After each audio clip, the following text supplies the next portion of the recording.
Imagine standing on a steel walkway above three enormous diesel engines at 3 in the morning.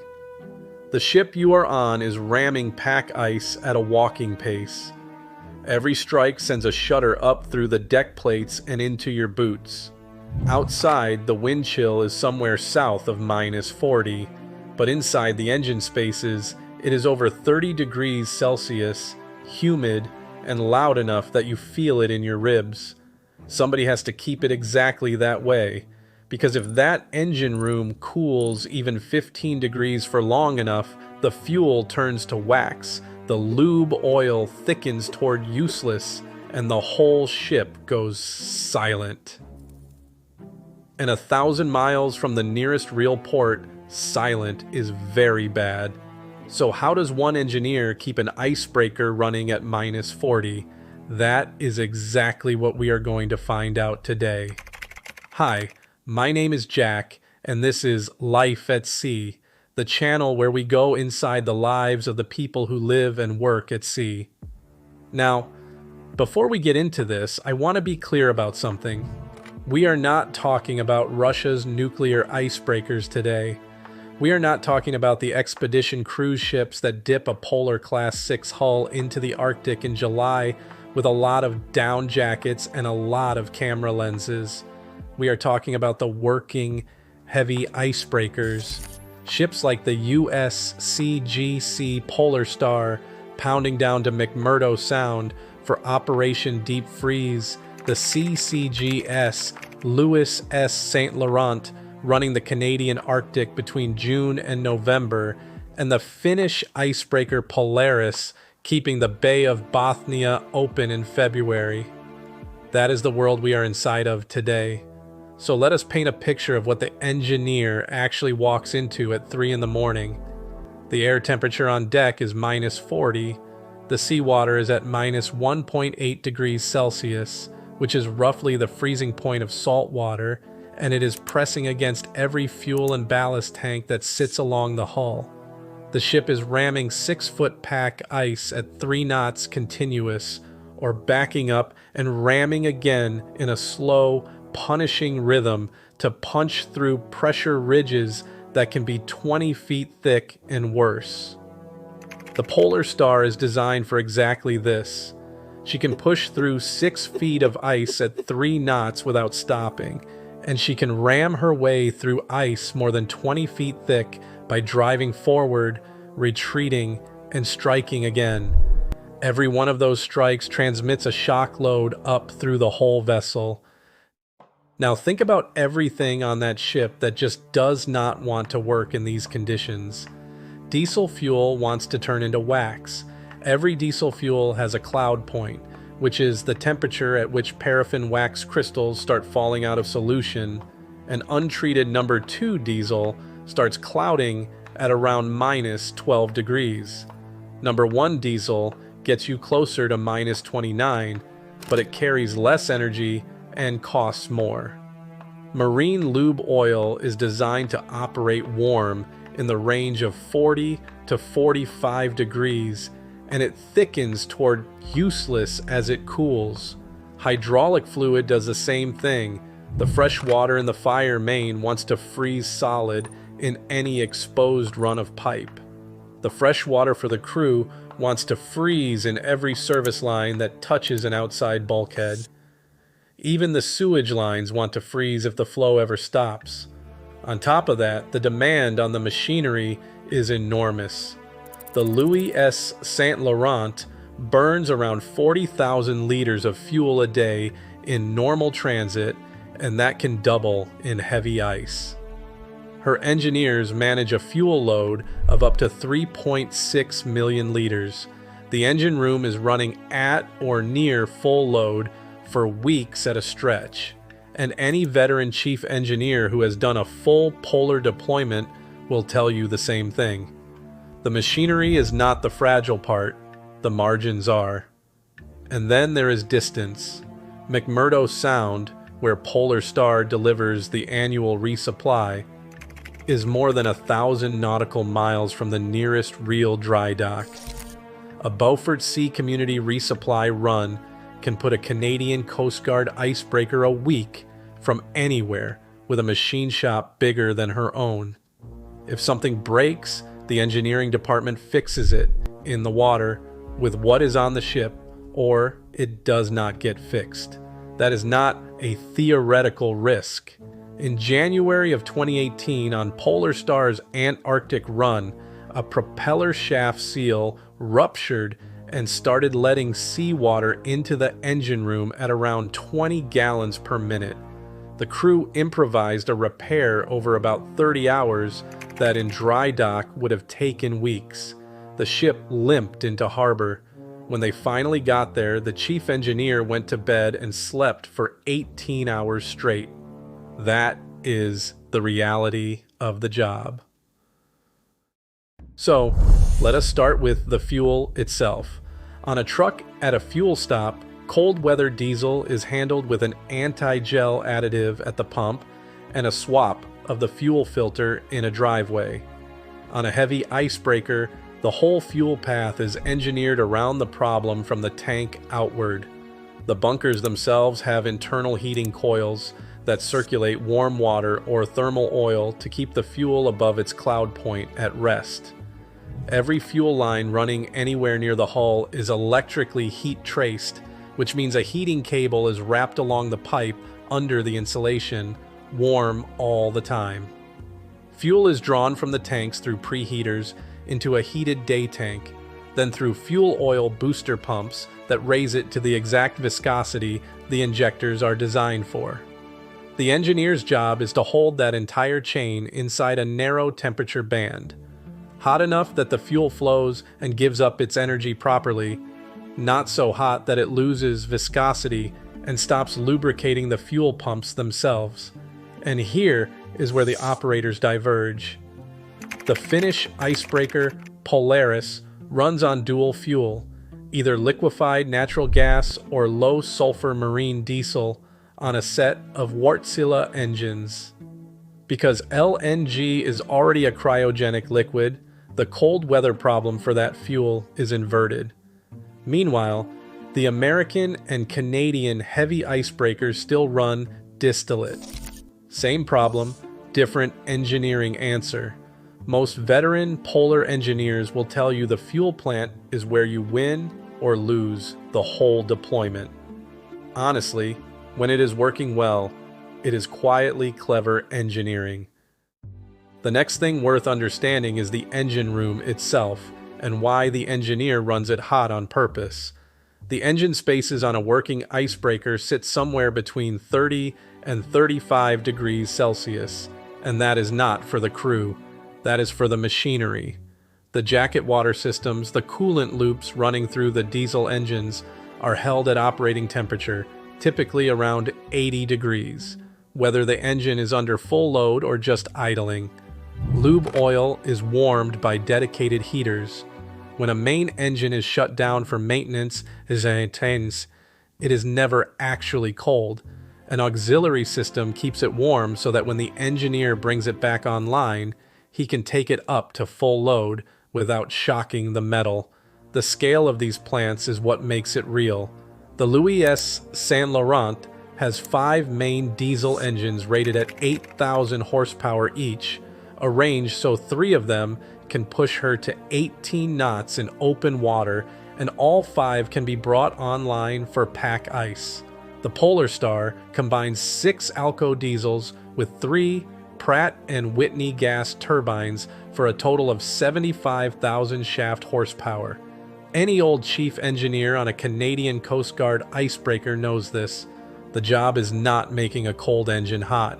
The job is preventing a hot, hard-working engine from throwing away its heat faster than it makes it. And there is something genuinely beautiful about that when you see it running properly. And then there is everything else.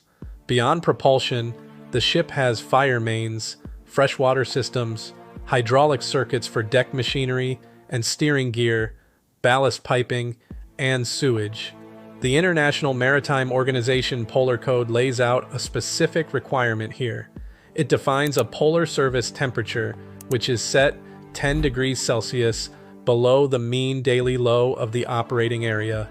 A ship certified for a mean daily low of minus 30 degrees Celsius is rated against a polar service temperature of minus 40 degrees Celsius, and every safety critical system on board has to be fully functional at that temperature. That forces very specific engineering, heat tracing on every exposed run of pipe, recirculating loops that keep water constantly moving because moving water does not freeze, dry systems where circulation is not possible, heated compartments for lifeboat davits because a frozen davit in an emergency is not a davit. And then there is the pneumatic anti-icing system, first proposed by Wärtsilä in 1969 and first fitted to the icebreaker Yermak in 1974. Compressed air is blown along the hull below the waterline to reduce ice adhesion and give the ship a flushing effect through the ice. Engineers on the 1970s steam turbine icebreakers used to keep an oil-fired boiler burning through every polar night just to hold heat in the plant. Today's engineer does the same work with electric heat trace and a computer alarm system. Same job, same 3 in the morning. Any engineer who has stood a minus 40 degrees Celsius watch will tell you plainly the underlying problem has not changed. The small habits that make an engine room a livable place.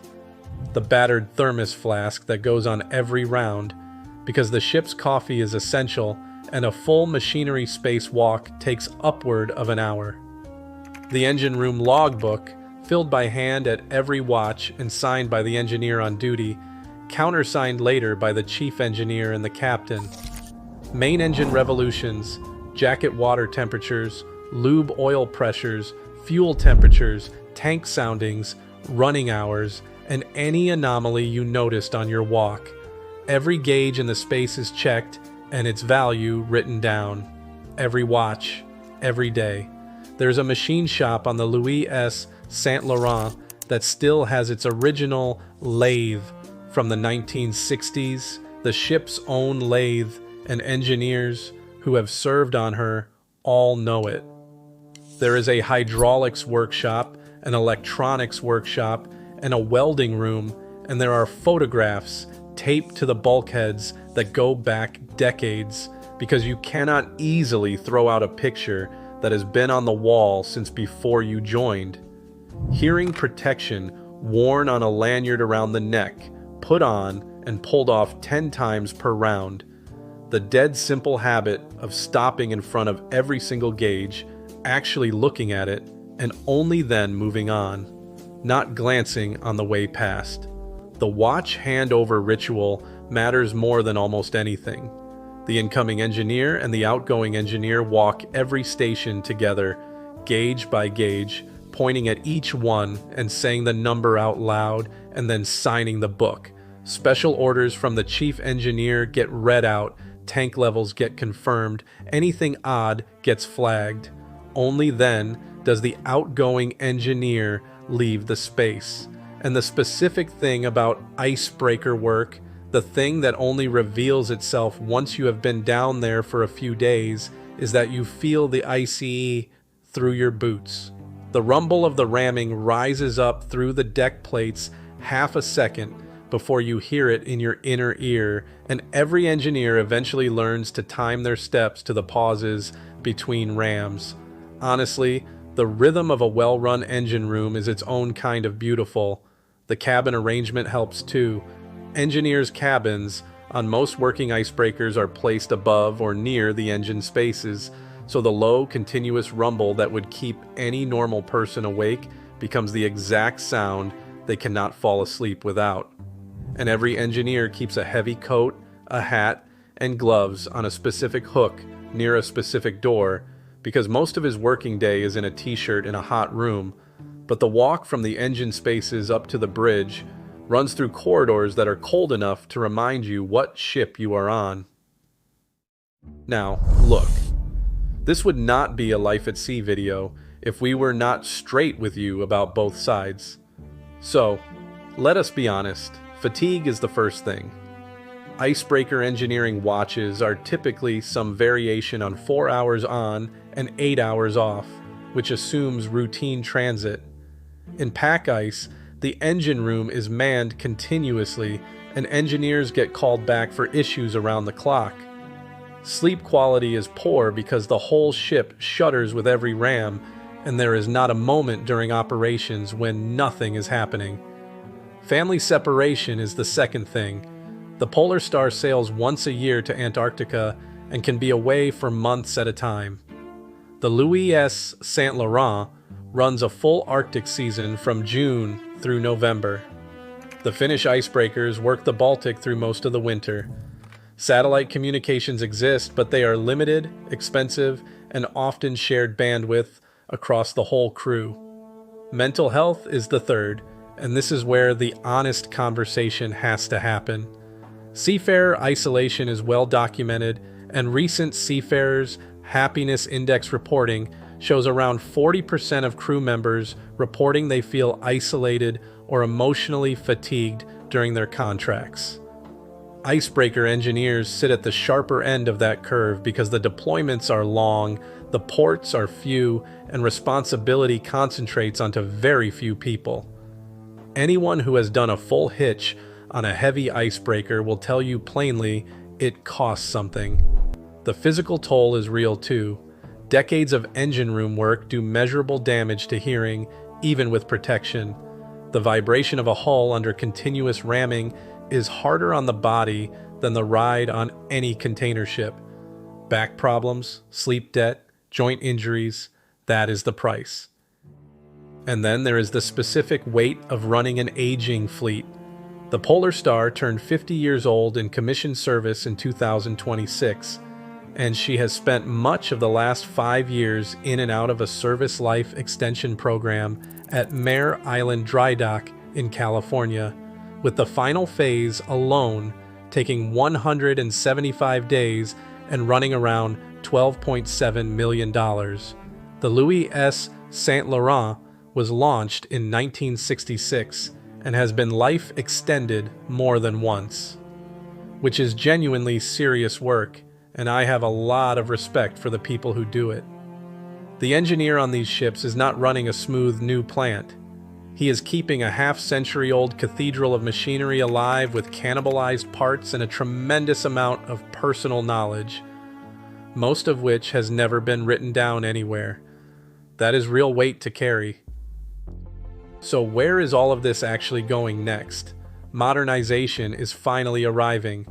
The U.S. Coast Guard's Polar Security Cutter program is under construction to replace the Polar Star, and the Coast Guard has recently added a third ocean-going icebreaker to the operational fleet, the USCGC Storis, alongside Polar Star and Healy.